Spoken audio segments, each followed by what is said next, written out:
r/NoSleep. Posted by u/archives-h. I work at a hospital. Workers must follow strange rules to survive. Hi. I'm not sure what the purpose of this journal, or whatever really is, but my team leader said something about writing my experiences online as some sort of journal. My name's Madison Soul, and I work at a hospital that has some strange rules, whether it be a room, a patient, anything. It's all quite odd, but I'm used to it. Plus, I get paid a decent amount of money. Our job at the Page Medical Center is to quietly deal with bizarre injuries, afflictions, and other unknown diseases beyond the grasp of the human mind. I'm sure you've heard countless statements of people being attacked by strange things. And you know who helps them when they get hurt? Us. The Page Medical Center, your place for injuries, incidents, and afflictions. Anyway, today's been a really odd day. Today, I was assigned to the more, spooky part of the medical center. The abandoned West Wing.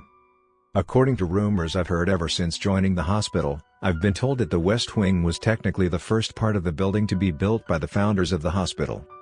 But merely a day after the entire building was completed, a strange fire broke out after this. This woman was brought in and treated.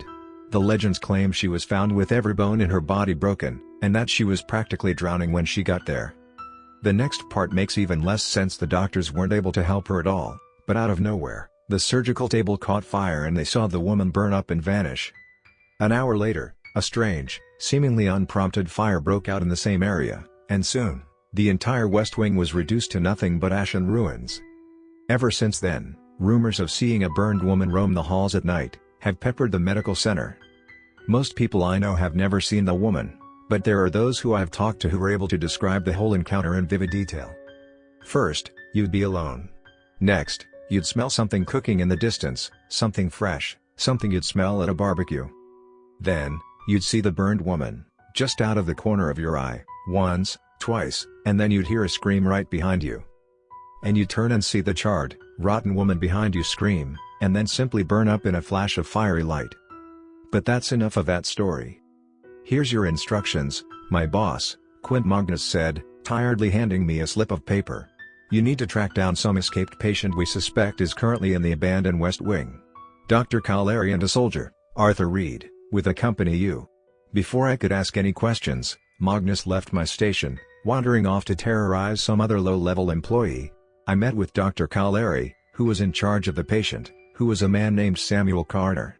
He'd reported seeing visions for the past day, and one of our searchers, agents who locate injured people, found him off the side of the road, complaining of being followed. So, the rules?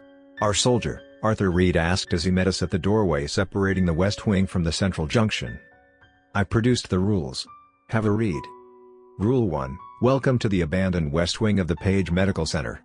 Before you enter, we've got some basic guidelines and protocols on the location.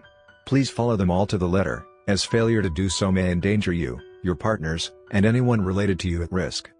Rule 2, once you enter, you may hear birdsong. Do not acknowledge this noise at all. Pretend it doesn't exist. You may not wear headphones, as the birdsong may slowly distort and change into odd, garbled speaking, as if someone is speaking through a radio. If this happens, close your eyes for exactly 7 seconds. The problem will stop. Rule 3, you may encounter the so-called burned woman who is rumored to majorly haunt the West Wing. We are glad to inform you that this burned woman, if she even exists, is of no problem to you and your team. If encountered, you may ignore her. She is of no value, not danger to you and your team. Rule 4, you may see a strange coin on the floor, inscribed with text reading something along the lines of, "Take the coin, make the deal." Do not take the coin. Additionally, you may hallucinate a fountain with more of these coins within. If seen, close your eyes for 10 seconds, then reopen them. If the problem persists, please exit the wing. Rule 5, occasionally, you may hear odd noises in rooms with closed doors. Do not enter these rooms if you hear noises. Only enter rooms with little to no noise. You may enter a room once the noises have stopped. Rule 6, you may see a man in a trench coat wandering around. If seen, hide. Do not let this man see you. We have no idea who this man is, or his purpose. Attempts to capture this man have proved useless, and it is best to ignore and avoid him altogether. Rule 7, enjoy your mission, and follow the rules stated above. With love, the company. Who even makes these rules? Caleri complained. Seems awfully bizarre. Some high-tech artificial intelligence, I explained. You must be new here, odd rules are the norm. AI? Caleri asked. That's really cool, actually. Guess so, I replied, opening the door, entering the West Wing. The place was a complete turnaround from the main section of the building. Where the central junction had been bright, full of life, and clean, this section was grim, and dark, dead, even, you could say. Mold and debris splattered across walls, floors, everywhere. Once all of us had entered, I heard Reed, the soldier, close the door behind us, creating a bang. It was quiet the first few moments. I heard Caleri jot down some notes, murmuring to herself while we walked. Reed, for his part, whistled a vaguely familiar tune I'd probably heard in a movie. Soon, we began to hear it. At first, a single noise, a chirp. Birds. Very soon, a single chirp evolved into something of a melody, and suddenly, before we knew it, we were surrounded by the noise, as if we were in a living, breathing jungle full of life. And then it started to distort, the noise, becoming deeper, like static until words began to speak to us, just as the rules had warned. Help, it began, rough, like sandpaper, me. Then, the birds resumed, and then, the children, and lastly, their eyes. As much as I was curious, and wanted to listen, I closed my eyes for 7 seconds, just as the rule had told me, and very soon, the birds and the voice were gone. Creepy, huh? I joked. Unsettling, yes, Caleri replied. But fascinating. That's when we heard someone run, just out of the corner of her eyes. Hey, Reed yelled, shining his light. He was too late, the person had ran too far, turning a corner. After them, I yelled, breaking into a run, my flashlight illuminating the dark, shadowy corner. And so, the three of us ran, searching for the person who had turned a corner. Unfortunately, I tripped just as my flashlight was about to reveal who they were, and I fell to the floor. My two teammates went after him, splitting up to cut them off. Hey, I spoke through the radio, as I got myself up, did you get the guy? No, Reed replied, but his clothes caught on something. I think there's bits and pieces of a hospital all over the floor. Caleri? I asked. No luck. I stood myself up, propping my body against the wall. I then noticed the plaque that was on it, which read, dedicated to Amanda Walker, 1928 to 1953. That was odd. I'd never heard of the name before, but it wasn't too important at the time, so I largely ignored it. But yet, I did find something odd about it. Because everything else I'd seen in the wing was burned to a crisp, or at least partly burned. Yet the plaque seemed new, untouched. Hey, Reed yelled through the radio. I think I have him. He's near room 8811. Get him, I yelled. I see him, he's moving, Reed continued. Wait. Reed? Caleri asked. Silence. Reed? Private Reed, do you copy? I asked. Another pause, one that seemed far too long, far too. Got him. Reed cheered.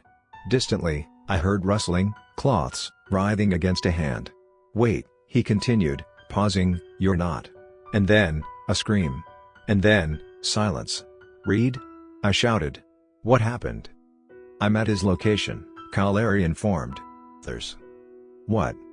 His radio, it's been crushed. Reed, he's been injured. A pause, and then wait, there's something in his hand, a piece of cloth, like from a coat. I suddenly realized who had attacked him. The man in the trench coat the rules had warned about. But before I could even process my realization, I heard a voice, right behind me. Oh, thank God. A man's voice sighed, relieved.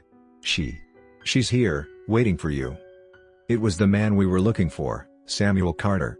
He was in a hospital gown, slightly ripped, but the man looked relatively okay. He seemed relieved to see me, and soon, he was at my side. Okay, you're coming back with me, I said. No, you don't understand, he rebutted. She led me here, to this place, to you. Who? And then, that's when I smelled it. A soft smell at first, but it was there. It smelled like something was cooking, off in the distance, a putrid, strange smell, like rotten meat being overcooked. The stench was so overwhelming my throat began to close up, and I saw that it was having a worse effect on the patient. He was coughing up some sort of sticky black liquid, like tar. Then, I saw it, just like the rumors. Out of the corner of my vision, From around a corner, I saw this woman, except her skin seemed to have been peeled off, and she was rotting. She vanished, but soon appeared yet again, this time closer. Something seemed to have been slashed into her words, maybe? But before I could properly look, she was gone again. And then, just as the rumors promised, I heard this terrifying, dissonant scream behind me, and I looked to see the burned woman behind me, flies in her wounds, a message carved into her body, flayed to reveal flesh and bone. And before I knew it, it was over. The woman yelled out a final scream of pain, and fire overtook her, and soon, there was nothing but ash. But I saw the words that were carved all over her. And those words will haunt me forever, because they said something I'd never have expected, because of all things, they read my name. Caleri, I communicated, moments after finally regaining my senses. Yeah? I have the target. I'll meet you back at the doorway. Agreed. And so, minutes later, we met at the doorway. Me and the patient, and Dr. Caleri carrying the unconscious Reed on her back. And that's it. It was over. Or so I thought. Because later that day, as I was heading towards my room to get a night's rest, I suddenly found myself back at the West Wing. For just a moment, I saw the halls burned, ash black and devoid of life. Then I saw the burned woman, pointing at me, and suddenly, I was back where I was supposed to be. And now, as I write this message, I'm beginning to smell this awful, cooking smell, like someone's overcooking rotten meat.